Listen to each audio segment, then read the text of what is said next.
Halo guys, Assalamualaikum warahmatullahi wabarakatuh. Hai guys, perkenalkan kami dari kelompok 2 izin mempresentasikan mengenai hukum investasi dan pasar modal. Nah, di sini saya izin memperkenalkan diri ya, yaitu saya Dea Maulida, ada partner saya yaitu Pilma Kwaritonga dan Abais Koiruman Sinagaga Siregar. Nah, oke, lanjut. Di sini saya akan menjelaskan mengenai materi yang akan kita bahas. Yang pertama, ini ada judulnya Bursa Efek dan Perjanjian dalam Pasar Modal. Bursa Efek Indonesia merupakan pusat kegiatan pasar modal nasional. Di sini berbagai perjanjian dan transaksi efek terjadi setiap hari.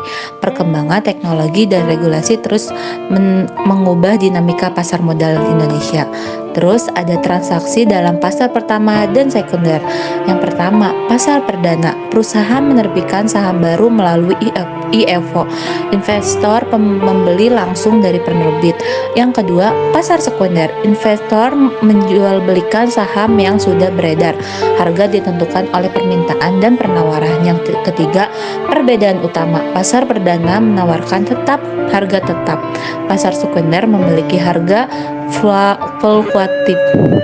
Yang ketiga, ada perkembangan mutakhir transaksi efek, yaitu dibagi menjadi 3. Yang pertama, perdagangan online. Investor dapat bertransaksi kapan saja melalui platform digital. Akses pasar menjadi lebih mudah dan cepat. Yang kedua, algoritma trading. Penggunaan AM untuk menganalisis pasar dan mengeksekusi transaksi meningkatkan efisiensi dan kecepatan perdagangan. Yang ketiga, blockchain dan pencatatan. Teknologi blockchain mulai digunakan untuk meningkatkan transparansi dan keamanan transaksi efek. Lanjut, yang keempat, Clever Law dan implikasinya terhadap pasar modal. Ya, dibagi menjadi 3. Yang pertama, keamanan data. Regulasi Cyber Law mewajibkan perusahaan sekuritis melindungi data investor, sanksi berat untuk pelanggaran keamanan siber. Yang kedua, transaksi digital. Pengakuan hukum terhadap transaksi elektronik. Kontrak digital memiliki kekuatan hukum yang sama dengan kontrak fisik. Yang ketiga, pencegahan kejahatan siber. Penguatan regulasi untuk mencegah manipulasi pasar berbasis teknologi, hukuman berat bagi pelaku kejahatan siber di pasar modal. Yang kelima, modal perjanjian dalam pasar modal, yaitu dibagi menjadi 4. Yang pertama, perjanjian penjaminan emisi, mengatur hak dan kewajiban antara emitmen dan penjamin emisi, penting dalam proses IPO. Yang kedua, perjanjian pengolahan administrasi saham antara emitmen dan Biro Administrasi Efek, mengatur pencatatan kepemilikan saham. Yang ketiga, perjanjian perwalimatan, melibatkan emiten, wali amanat, dan pemegang obligasi, mengatur penerbitan dan pembayaran obligasi. Yang keempat, perjanjian pembelian sisa saham antara emitmen dan penjamin pelaksana emisi, menjamin penyerapan saham yang tidak terjual. Lanjut, yang keenam, peran dan tanggung jawab notaris, dibagi menjadi 3. Yang pertama, pembuat akta.